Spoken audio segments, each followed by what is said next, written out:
নমস্কার, জিনিয়া রান্নাঘরে সবাইকে স্বাগত। আজকের আমি বানাবো পাবদা মাছের ঝাল। পাবদা মাছের ঝালের জন্য এই পাবদা মাছগুলো আমি ভালো করে পরিষ্কার করে কেটে ধুয়ে রেখেছি।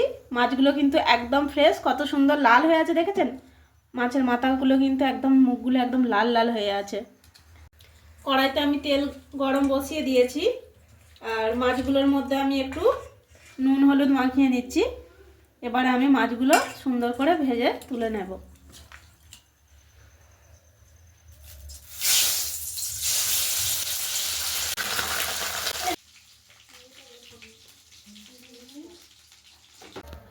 আমি বানাবো এখন পাবদা মাছের ঝাল।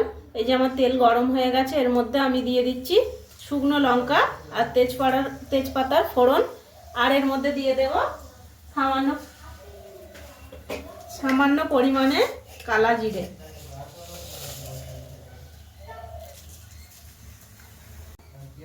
শুকনো লঙ্কা একটু লাল লাল করে ভেজে নিয়েছি। এরপরে আমি দিয়ে দেব দুটো বড় বড় পরিমাণে টমেটো। এবার এর মধ্যে আমি দিয়ে দিচ্ছি আদা বাটা। টমেটোগুলো দেখুন একদম সুন্দরভাবে পুরো গলে গেছে। এবার আদাটা দিয়ে আমি ভালো করে কষিয়ে নেব। এর মধ্যে দিয়ে দিচ্ছি ধনেপাতা কুচি আর কাঁচা লঙ্কা, বেশ অনেকটা পরিমাণে দিচ্ছি। যে যেরকম পরিমাণে ঝাল খাবেন তেমন পরিমাণে দেবেন কাঁচা লঙ্কাটা দিয়ে, আর একটু আমি নাড়াচাড়া করে নেব। একটা আলাদা বাটিতে সামান্য পরিমাণে এবার দিয়ে দিচ্ছি আমি জল দিয়ে ভালো করে এটা আমি এখন আর একটু কষিয়ে নেব। এবার দিয়ে দিচ্ছি এর মধ্যে আমি সর্ষে, সাদা সর্ষে আর পোস্ত একসঙ্গে পেস্ট করে রেখেছিলাম, সেটা আমি দিয়ে দিলাম। আর দিচ্ছি সামান্য পরিমাণে দুধ। এখানে আমি গরম জলে একটু আমুল দুধ গুলে রেখেছিলাম। এরপরে আমি সামান্য পরিমাণে জল দিয়ে দিচ্ছি, দিয়ে এটা ভালোভাবে মিক্স করে নেব। আমার মশলা কিন্তু একেবারে কষানো রেডি।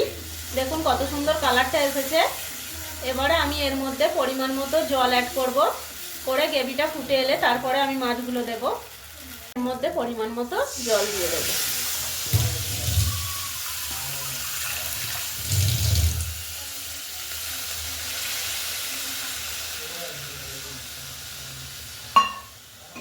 একটু ভালোভাবে মশলাটাকে মিশিয়ে নেব।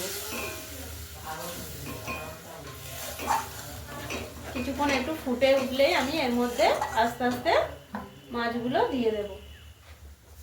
এখন আমি দিয়ে দিচ্ছি এর মধ্যে স্বাদ মতো নুন।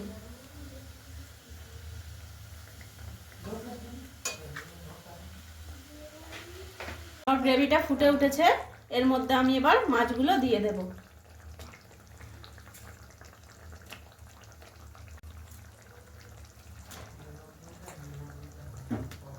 2 থেকে 3 মিনিট একটু ফুটে গেলেই আমি এগুলোকে নামিয়ে নেব।